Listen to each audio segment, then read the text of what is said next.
Somos Iglesia. La Iglesia es el nuevo pueblo de Dios, llamado a ser la luz del mundo y la sal de la tierra.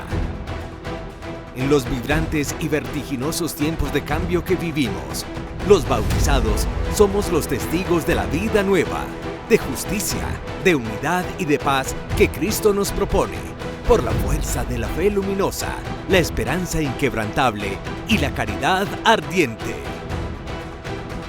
La Iglesia Católica, cuerpo vivo de Cristo, nos señala la única opción por la verdad y nos presenta el ideal existencial más alto: Jesucristo, modelo de verdadera humanidad y camino seguro de salvación y de vida eterna. Tú eres Pedro, y sobre esta piedra edificaré mi iglesia, y el poder del mal no triunfará sobre ella. Somos Iglesia. En esta emisión de Somos Iglesia, espera símbolos y liturgia en las celebraciones de la Semana Santa. Conoce el taller español que hace las palmas de Semana Santa para el Papa Francisco. ¿Cómo se ha vivido la Semana Santa en la tierra de Jesús en mitad de la guerra?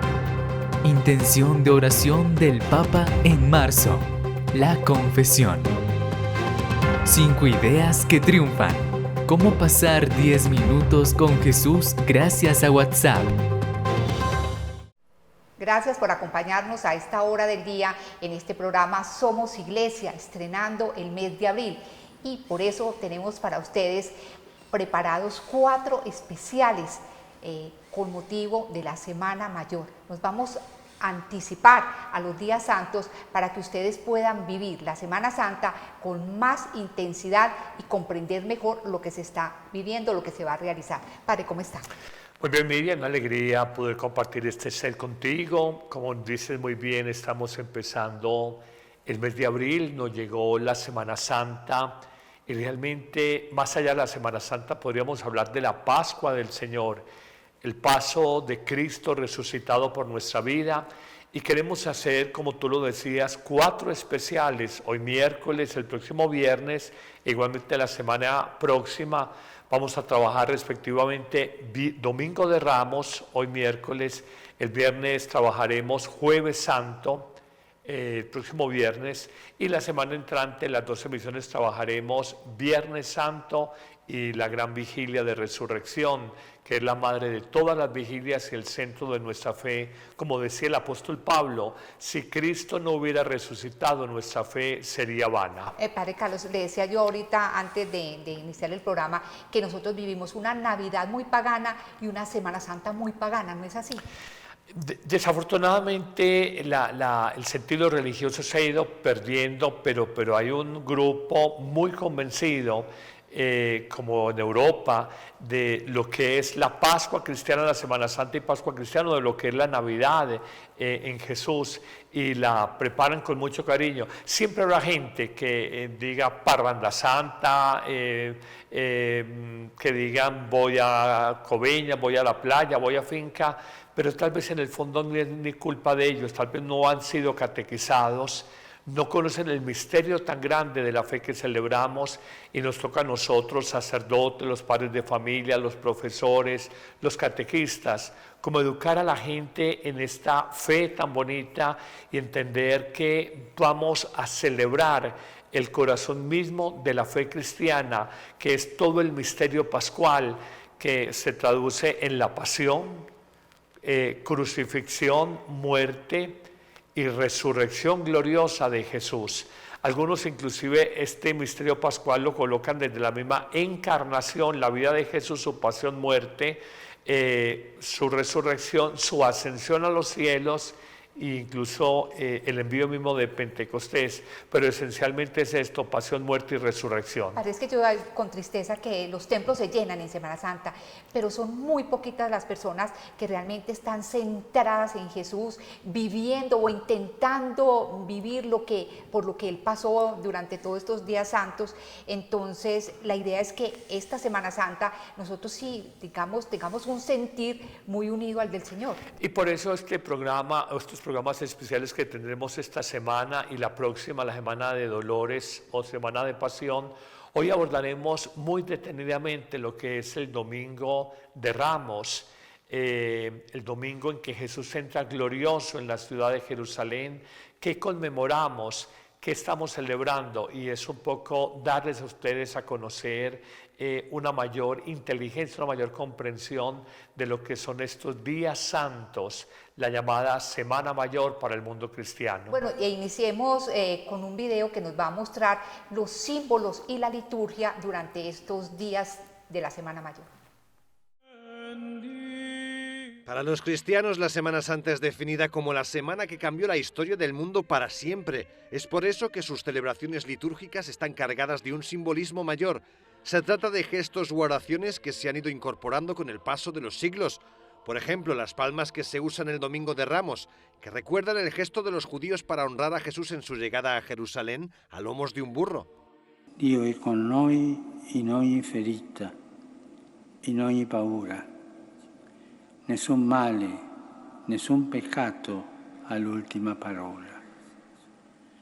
Dio vince, ma la palma della vittoria passa per il legno della croce. Perciò le palme e la croce stanno insieme. La siguiente gran celebración es la Misa Crismal del Jueves Santo. En ella, el obispo de la diócesis bendice el crisma y los santos óleos, que servirán para administrar sacramentos a lo largo de todo el año litúrgico siguiente. El nombre viene del óleo, digamos el más importante, que es el crisma, que es un óleo mezclado con perfume. Los otros dos son el aceite para los catecúmenos y el aceite para la unción de enfermos. El óleo del crisma sirve también para consagrar una nueva iglesia, donde se untan 12 puntos por los 12 apóstoles. El altar también se unta con ese aceite perfumado. Lo mismo se hace con las manos de los sacerdotes en el día de la ordenación y con la cabeza del obispo en el día de su consagración episcopal. En esa misma tarde se escogen a 12 parroquianos a quienes se les suele lavar los pies para imitar el gesto de Jesús con sus discípulos.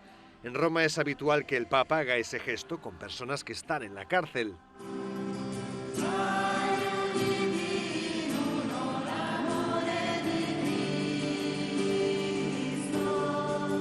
El Jueves Santo significa el comienzo del Triduo Pascual, la recta final. Pero la misa de ese día tiene una particularidad, no se hace la bendición final. El Triduo Pascual es como si fuera una única celebración que se realiza a lo largo de varios días. Se comienza el Jueves Santo y es interesante que en esa misa no se termina con la bendición final. La gente puede realizar la adoración eucarística durante la noche y el Viernes Santo se adora la cruz. Se lee la lectura de la Pasión y solo en la noche del Sábado Santo se concluye esta gran celebración con el anuncio de la resurrección. Hay muchas tradiciones que surgieron en torno al Viernes Santo, pero desde el punto de vista litúrgico lo que se puede destacar es que en ese día lo que hay no es una misa, no hay consagración. Es algo muy tradicional que viene realmente desde los primeros siglos, podemos decir. Y quizá el motivo puede ser el hecho de querer centrarse en repasar los hechos ocurridos durante la Pasión, en la muerte de Jesús. No tenemos la misa propiamente dicha, sino una celebración en la que leemos la Pasión, adoramos la cruz y recibimos la comunión que fue consagrada el día anterior. La celebración que concluye este triduo es la Vigilia Pascual, que se suele celebrar en la noche del Sábado Santo. La particularidad es que empieza a oscuras. Las luces de las iglesias se encienden de golpe en el momento en el que se anuncia la resurrección. Esta es la ocasión en la que también se suelen bautizar a adultos que hayan decidido entrar en la Iglesia Católica y se hayan preparado. El domingo al mediodía, el Papa suele ofrecer la bendición Urbi et Orbi para Roma y para el mundo entero. Es la bendición que se concede en ocasiones especiales y a través de la cual los fieles pueden lucrar la indulgencia plenaria. La bendición Urbi et Orbi es una bendición que viene. La bendición Urbi et Orbi es una bendición que se hace a la ciudad Urbi y al mundo entero Orbe en los días especiales, los días que tienen una relevancia litúrgica particularmente importante. La idea es que el Papa desde Roma imparte una bendición importante a todo el mundo, a la ciudad y al mundo entero, gracias al misterio que se ha celebrado. Con esta bendición, los cristianos comienzan la Pascua, el tiempo litúrgico que dura 50 días, 10 más que la Cuaresma. Bueno, una síntesis muy interesante de lo que es la Semana Santa. Pero a ver, Padre Carlos, nosotros iniciamos los días santos el Domingo de Ramos, ¿cierto? O la Semana Mayor, el Día de Ramos, que recuerda un pasaje muy particular en la vida de Jesús. Indiscutiblemente hacemos memoria de la entrada triunfal de Jesús en Jerusalén, a pocos días de celebrar la fiesta judía más importante, que es la Pascua judía. Y la Pascua judía a su vez conmemora la gran liberación que con poder, con gloria inmensa, ofreció Dios Yahvé al pueblo de Israel, liberándolo de 430 años de humillaciones, de sufrimientos, de esclavitud, de oprobio a manos de un imperio para la época que era el imperio egipcio. Entonces Jesús, después de haber caminado en el norte de Israel, que estuvo como un itinerante, un caminante durante sus 3 años de vida pública, con mucha fuerza, después de haber sanado enfermos, después de haber curado leprosos, después de haber resucitado a un Lázaro, la hija de Jairo, el hijo de la viuda de Naín, entra triunfal en Jerusalén, pero lo hace en un burro o en un asno, no lo hace de la manera victoriosa como hacían los jinetes en caballos elegantes, briosos, y aquí hay un signo por descubrir. Padre, ¿por qué al entrar Jesús triunfante, como usted dice, a Jerusalén, las personas lo ovacionaban, decían, bendito el que viene en nombre del Señor? ¿Por qué? ¿Quiénes eran estas personas? En el fondo era el pueblo sencillo que entendían que él era, o asumían que era el Mesías. Todos los profetas del Antiguo Testamento durante siglos anunciaron que vendría un liberador para el pueblo de Israel, un Mesías ungido o enviado de Dios, la palabra Mesías ungido, enviado de Dios, y que vendría a traer libertad, paz y poderío al pueblo judío. Lo entendía más una liberación en un sentido político, militar, pero Jesús, a la vez que la gente coloca sus capas, sus túnicas, sus mantos, al paso de él y algunas especies vegetales y palmas, que es lo que celebramos nosotros, las palmas, o Domingo de Palmas o Domingo de Ramos, él muestra que su poder es desde el servicio y desde el servicio humilde. Por eso no entra en un corcel elegante, en un caballo bonito, de guerra, sino que entra sobre un burrito o sobre un asno. Y esto de alguna manera causa escozor, pero está de alguna manera cumpliendo todas las profecías que siglos atrás habían anunciado los profetas de ese Mesías, y está mostrando que el mesianismo, la liberación que él trae, no es desde el punto de vista político militar, sino que es desde el punto de vista de una salvación del hombre de sí mismo, de su soberbia, de su egoísmo, de sus rencores, de su ego, en definitiva, salvarnos de nuestro pecado personal. Es claro que el Espíritu Santo obró allí para que todas estas personas ovacionaran al Señor, en vez de reírse, porque lo veían en un asno, en un burro. Nosotros, si de pronto viéramos a alguien en un burro, de pronto nos causa es como simpatía o risa. Allí lo miraban era con admiración. Pero también había algo, Jesús había estado precedido. La resurrección de Lázaro impresionó muchísimo a la gente.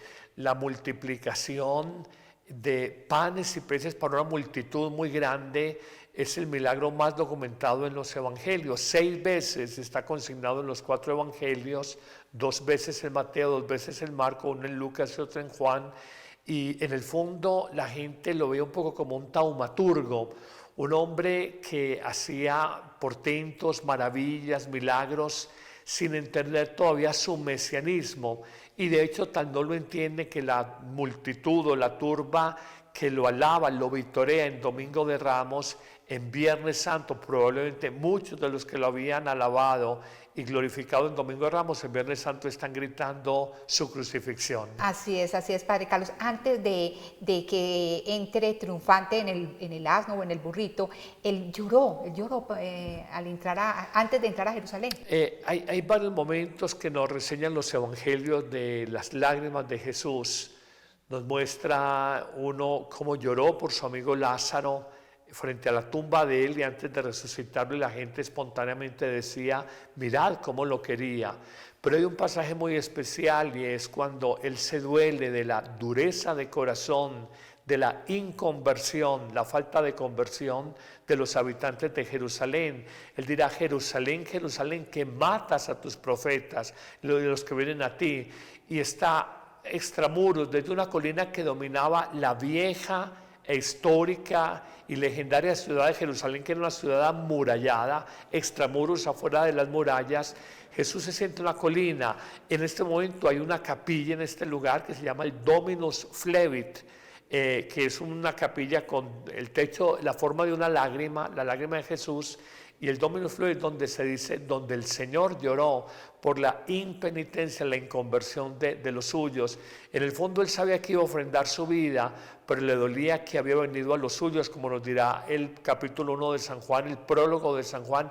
Él vino a los suyos como una luz, pero los suyos no lo recibieron porque preferían vivir en la oscuridad. Este fue un día muy curioso para el Señor. Primero lloró antes de entrar a Jerusalén, después obviamente se regocijó viendo a todas estas personas a la entrada a Jerusalén, y luego se enfadó. ¿Qué pasó? Está todo el pasaje cuando él llega al templo y antes de entrar al Sanctum Sanctorum, santo de los santos, hay una plaza previa donde la gente cambiaba la moneda griega, por ejemplo el dracma, por moneda judía, por ejemplo el denario, para comprar los animales para el sacrificio. Si eran personas pobres, compraban una tórtola, una paloma y la ofrendaban como sacrificio ritual en el gran templo de Jerusalén. Si era una persona pudiente, podían ofrecer carneros, ovejas, cabras. En el fondo era una gran plaza de mercado. Cuando Jesús ve esto, la venta de animales y los cambistas de moneda extranjera por moneda local, él entiende que el templo de Dios, el gran templo de Salomón, el templo y casa de Dios, lo han convertido en un lugar de comercio. Se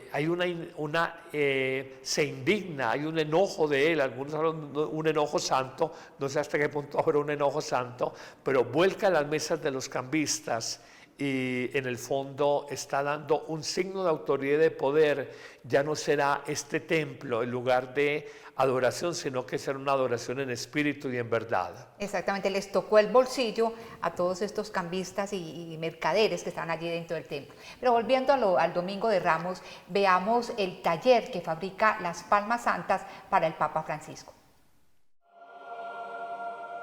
Sin palmas como estas, el Domingo de Ramos no sería lo mismo. Lo que pocos saben es dónde se elaboran, especialmente estas que se usan para la procesión en la plaza de San Pedro. En el taller de la familia Serrano Valero, más de 5 generaciones se han dedicado al trabajo de la palma blanca, una tradición que data del año 1371. Yo me dedico a este oficio que lo aprendí desde niña jugando aquí en el taller, porque esto es el bajo de la vivienda de mis padres. Lo aprendes jugando y empiezas pues un poco a cogerle cariño. Y hace prácticamente unos 20 años que me dedico en lleno a ello. Su pequeño taller se encuentra en Elche, una localidad al sur de España conocida por ser la ciudad con más palmeras por habitante, Patrimonio de la Humanidad por su palmeral y por su representación sacra del misterio. El tratado de la palma blanca y la elaboración requieren mucha paciencia, exactitud y sobre todo tiempo. Le dedico pues prácticamente a veces más horas que tiene el día, con mucho trabajo y todo es manual, todo es artesano y entonces tenemos que hacer muchísimas horas. Empezamos a trabajarla, la palma, dependiendo de cuándo empieza la Semana Santa o entre noviembre y enero, y terminamos la misma víspera del Domingo de Ramos de trabajar. Es un trabajo en familia en el que todos los componentes deben colaborar para que pueda salir adelante. Elche es el único lugar del mundo en el que perdura esta elaboración artesanal de la palma blanca, unas obras de arte que no solo se envían a los papas, sino también, desde hace décadas, a la familia real española. Padre, ¿qué significado tiene la palma? A ver, en principio digamos que había en la época este tipo de planta vegetal, pero más allá de esto, porque mucho de la bienvenida que le dan a Jesús cuando entra triunfal en Jerusalén es tender mantas, túnicas de alguna manera tendiendo el camino por donde el pueblo de Dios consideraba su Mesías, su Rey, su Maestro, el profeta enviado por Dios, significa la palma un poco la victoria, el triunfo, la gloria. Por eso se habla de la palma de la victoria, y la iglesia en el Domingo de Ramos hace un abrebocas de todo lo que va a ser el misterio de la pasión. De hecho, en Viernes Santo leeremos toda la pasión de nuestro Señor Jesucristo en la versión más completa, que es la del evangelista Juan. Y en Domingo de Ramos tenemos 3 ciclos litúrgicos, según las letras del abecedario A, B y C. El ciclo litúrgico A se lee a Mateo, el B a Marcos, el C a Lucas. Entonces leemos la pasión según San Mateo, según San Marcos y según San Lucas, y cada que pasan estos 3 años vuelve y se repite, pero siempre leyendo toda la estructura de la pasión redentora, la pasión gloriosa. No es la derrota de Cristo, es como ese dolor es triunfador sobre el misterio del pecado, el mal y la muerte en la vida del ser humano, y un poco las palmas significan eso, la victoria, el triunfo de aquel que veían un Mesías, y él dice: sí, soy Mesías, pero no a la manera humana, a la manera de mi Padre Dios, un Mesías humilde, un Mesías desde el servicio, un Mesías desde la entrega de la propia vida. Padre, ahorita hablábamos de cómo fue este pasaje del Señor expulsando a los mercaderes del templo. ¿Cuál sería el sentir del Señor en esos momentos, Padre Carlos? ¿Usted qué cree? Yo creo que había naturalmente indignación, pero hubo también un acto de señorío. Él sentía: no invadan, no contaminen la casa de mi Padre. Ya en el fondo estaba mostrando que él era el Hijo de Dios, que durante su vida pública trató de evitarlo, porque decía él de entrada, al iniciar esos 3 años largos de ministerio, de actividad pública, de predicación pública, lo hubiera dicho, lo hubieran matado antes. Para un judío, para el Sanedrín, que era la corte de magistrados que tenían función legislativa y judicial, presididas por el sumo sacerdote, hasta 70 miembros más uno más 71 miembros del Sanedrín judío, hubieran acabado con Jesús. Dice: este es un hereje, este es un loco, este está atentando contra las santas y venerables tradiciones de un judaísmo que ya acumulaba más de 2000 años de existencia, al momento actual más de 4000 años, de manera que ellos no iban a tolerar eso. Por eso Jesús, en esta etapa final de su ministerio público, después de 3 años sobre todo de estar en tierras paganas y en Galilea, en el norte de Israel, él hace este acto de señorío sobre la casa de su padre, el templo de Jerusalén, lo purifica de alguna manera y muestra que el culto verdadero no es tanto en lugares, sino que es un culto en espíritu y en verdad, en la persona divina de Jesús. Bueno, Padre Carlos, ¿y cuál debe ser el sentir de todos nosotros los que ese día participemos de la procesión de Ramos y luego de la Eucaristía?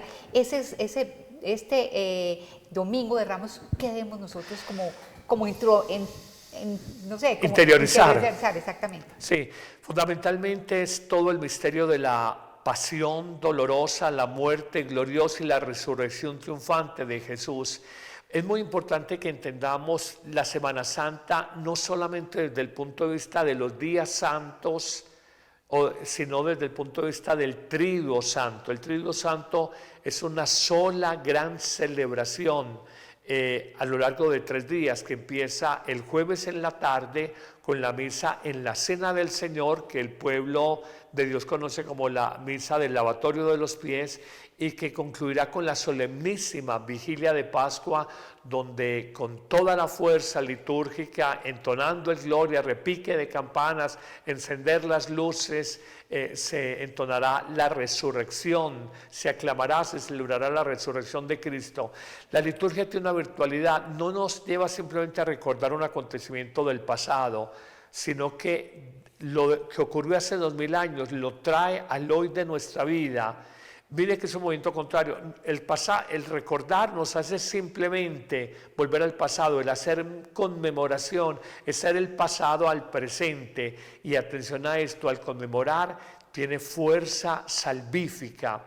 La fuerza salvadora del acto único, universal y eterno de Cristo en la cruz hace 2000 años, lo hacemos actual en el año 2025 en todo este triduo de Pascua, jueves, viernes, sábado santo. Durante este tiempo de Semana Santa uno recuerda inmediatamente Tierra Santa y es triste saber que nuevamente este año allá van a vivir una Semana Santa muy limitada, muy triste porque todavía soplan vientos de guerra, ¿no?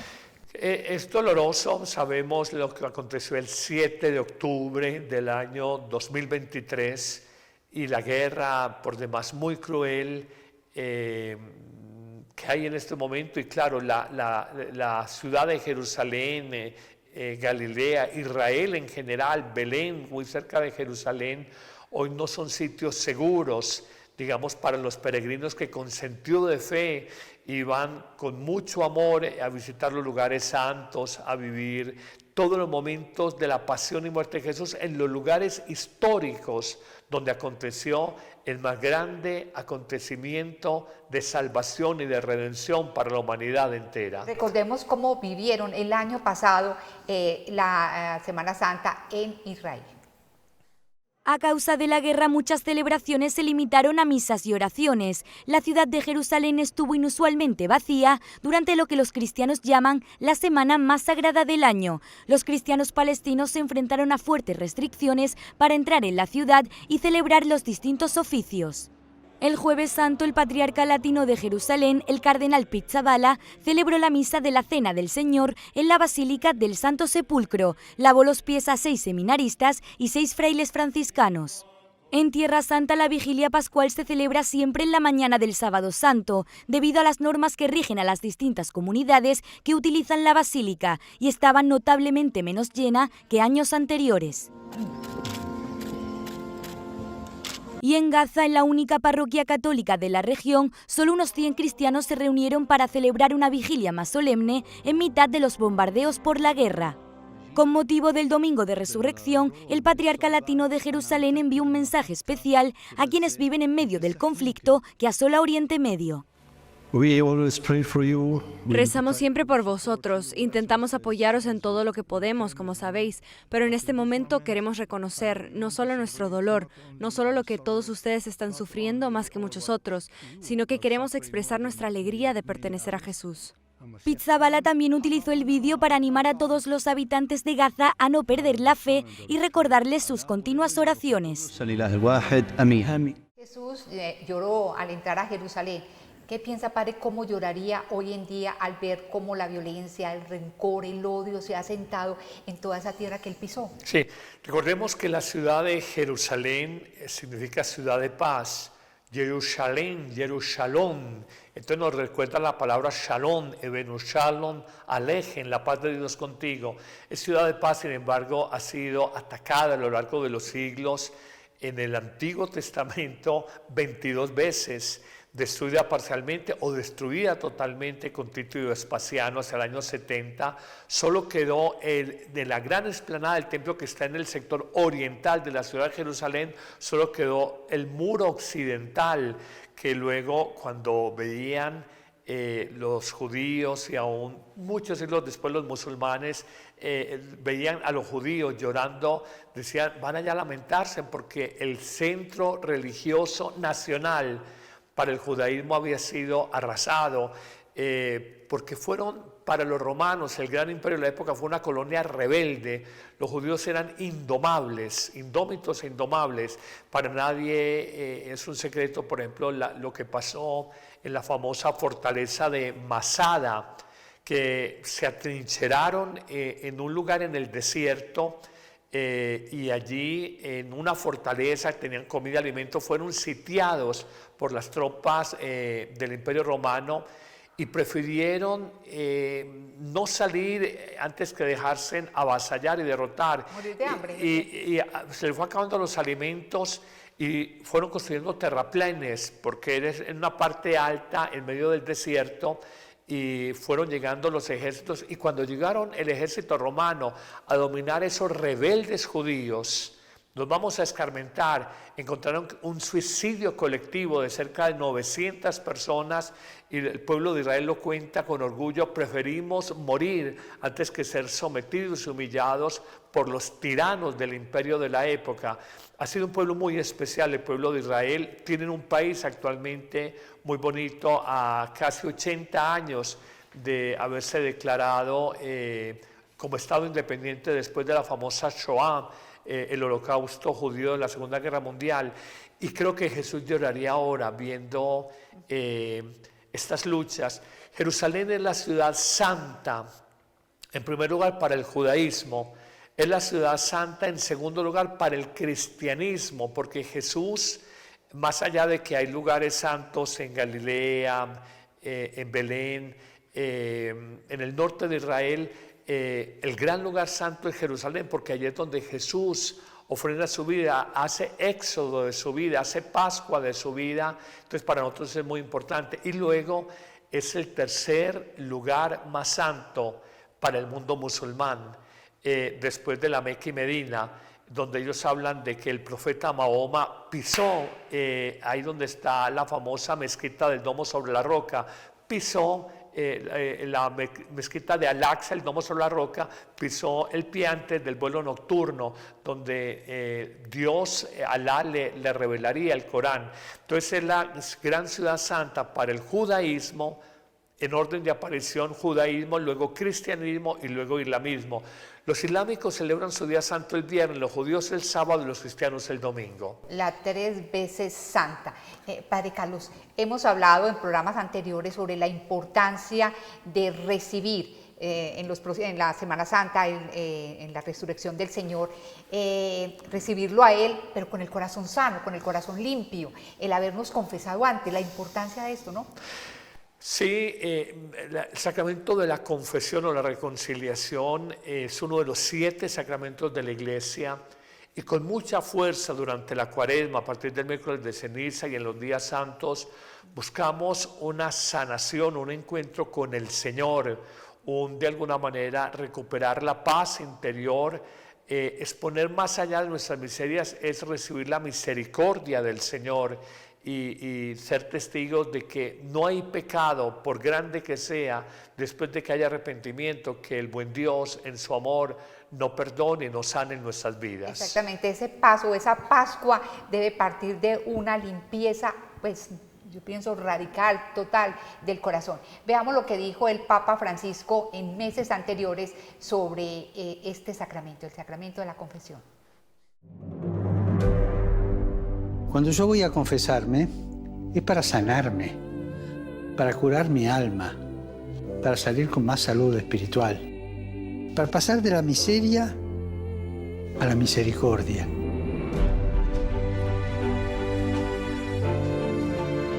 El centro de la confesión no son los pecados que decimos, sino el amor divino que recibimos y que siempre necesitamos. El centro de la confesión es Jesús, que nos espera, nos escucha y nos perdona.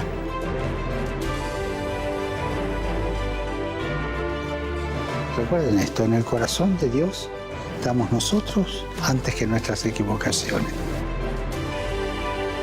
Y recemos para que vivamos el sacramento de la reconciliación con renovada profundidad y para saborear el perdón y la infinita misericordia de Dios. Y recemos para que Dios dé a su Iglesia sacerdotes misericordiosos y no torturadores. ¿A qué se refiere el Papa Francisco con eso de sacerdotes torturadores? Él ha sido un poquito ácido. Yo me quedé pensando en lo mismo, ha sido un poquito ácido a veces en sus comentarios. Yo pienso, los sacerdotes torturadores son los sacerdotes regañones, gruñones, huraños. Yo recuerdo niño, me fui a confesar, estaba en la fila para Semana Santa y el padre me llamó y me dijo: usted está viendo la confesión. Yo era un niño que iba a ir a confesión de nadie, y cogí y me pegó un pellizco pero era la época. Yo no recuerdo eso pues como con mala leche, ni mucho menos. Era la época en que los sacerdotes eran más regañoncitos. Hoy lo digo, difícilmente encuentras un sacerdote gruñón o regañón. Creo que hoy, merced a todo este nuevo mensaje de la Iglesia, un sacerdote es acogedor, es misericordioso, es cercano. No faltarán excepciones, pero creo que la gran mayoría de sacerdotes hoy no son torturadores. O sea, usted no cae en ese... No, yo me paso de madre, Padre Carlos, ¿cuáles serían las condiciones para hacer una buena confesión? A ver, lo primero, uno necesita humildad y autoconocimiento. Cuando dice una persona, yo no me confieso con otro pecador como yo, en el fondo es una persona que está hablando del orgullo, porque tú le hablas de tus problemas a tu psicólogo, de tus infidelidades matrimoniales, a tu terapeuta. El joven habla por una emisora radial o habla en redes sociales a todo el mundo de sus aventuras amorosas, no sé qué. Entonces, toda la intimidad humana la revelamos a cualquiera, pero si el sacerdote, no, es que eso es pecador, eso es una pura hipocresía, es un puro fariseísmo, y en el fondo, o sea, no es pecador el médico, no es pecador el psicólogo, no es pecador el terapeuta, no es pecador el amigo, pero el sacerdote sí es pecador, es carreta, eso no es así. Necesitamos humildad y conocernos profundamente. Agustín dice, el gran santo del primer milenio cristiano, quien no se conoce profundamente, quien no ha sido tentado profundamente, no se conoce profundamente. Entonces uno necesita conocimiento. Lo segundo, dolor, contrición del corazón, arrepentimiento sincero. Cuando llega una persona y se va a confesar, padre, vengo a confesarme lo mismo que usted ya me conoce. Listo, absuélvalo. Y 6 meses después, padre, vuelvo a confesarme de lo mismo que usted ya conoce. Entonces yo digo, no hay contrición, no hay arrepentimiento. La gracia de Dios actúa sobre una persona contrita, como dirá el Salmo 51, un corazón contrito y humillado. Tú, oh Dios, no lo desprecias. Entonces lo primero, humildad, conocerlo. Lo segundo, compunción, arrepentimiento, contrición de corazón. Y lo tercero, confiarnos en la misericordia de Dios. Dios no es un profesor de matemáticas.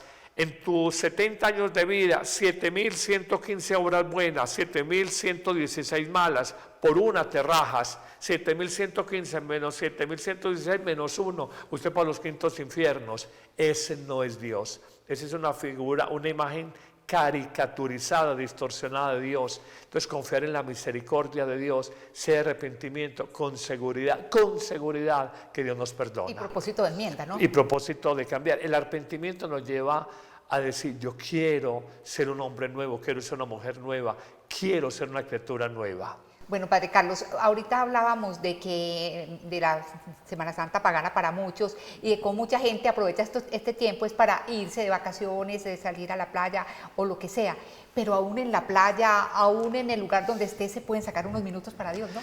Yo creo que sí, no es tanto el lugar, es la actitud del corazón. Conozco de personas que dicen, padre, no puedo dividir mi familia, ellos quieren ir a la finca, por decir algo.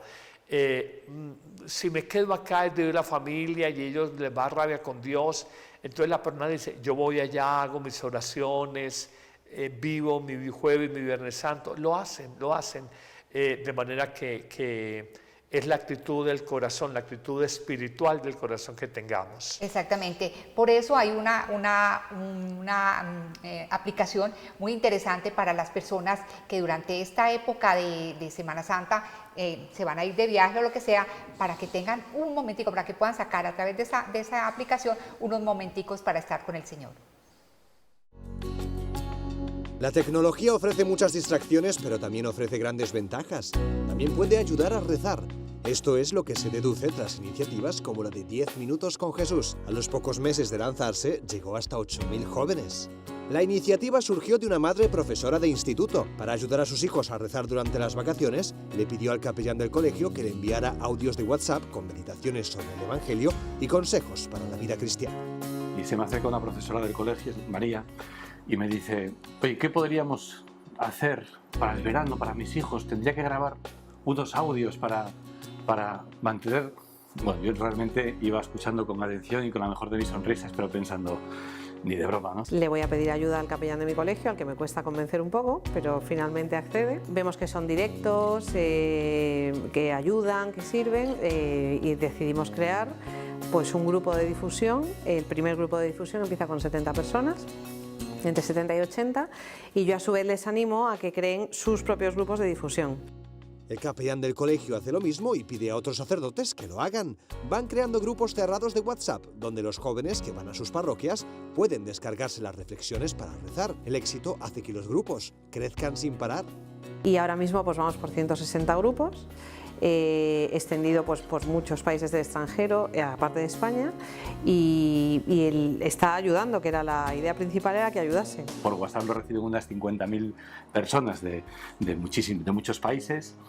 También hay una versión latinoamericana que tienen sus 60 grupos. Queremos que haya en breve una versión también en inglés para llegar a todo el mundo anglosajón. La iniciativa cuenta con una versión en España, 10minutosconjesus.org, y otra para América Latina, 10minconjesus.net. También está en YouTube y no solo llega a los jóvenes, son muchos los adultos que utilizan esos audios para rezar cuando no pueden ir a la iglesia y deben rezar mientras viajan de vuelta a sus casas del trabajo.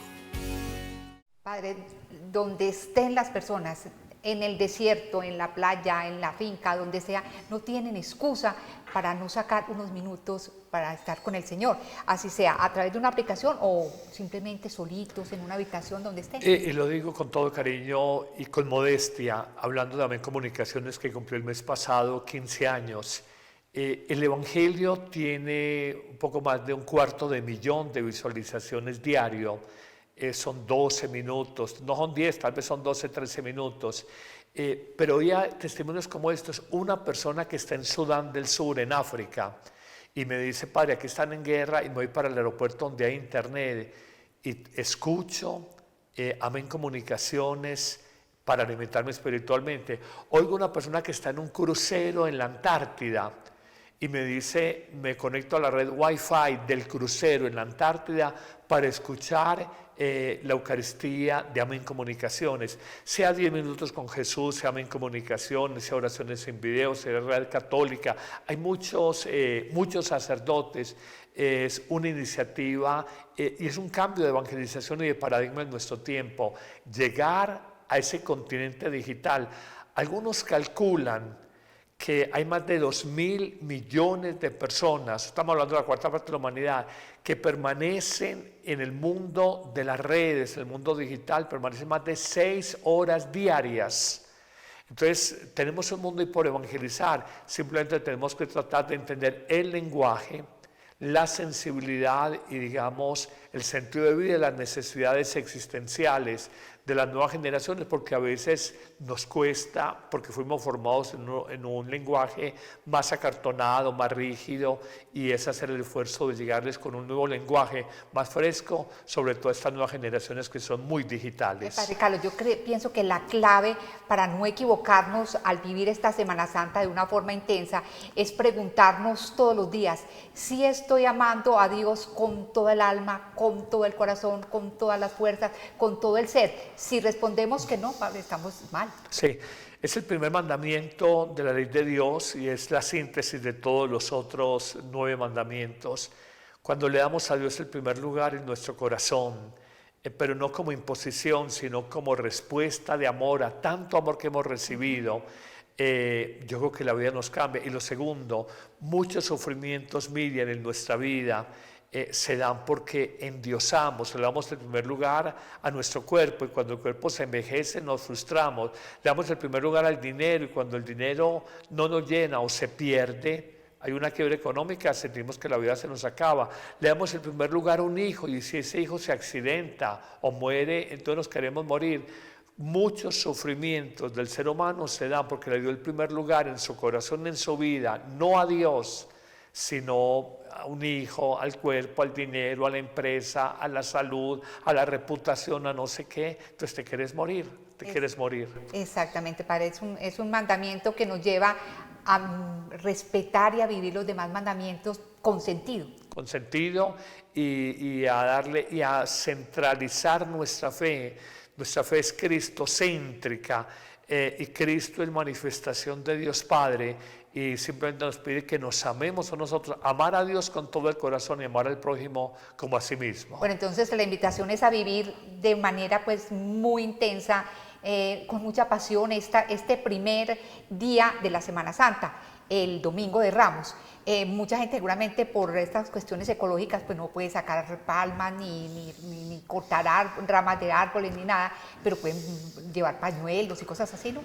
Y hay muchos tipos de vegetales que abundan, no es solamente la palma blanca que muestran acá, que es una palma muy sofisticada, la que organizan ahí para las procesiones en el Vaticano, es simplemente el gesto. De hecho, pues se busca fundamentalmente la palma porque luego esa palma incinerada, macerada, será la que se utilizará para la imposición de la Santa Ceniza al año siguiente.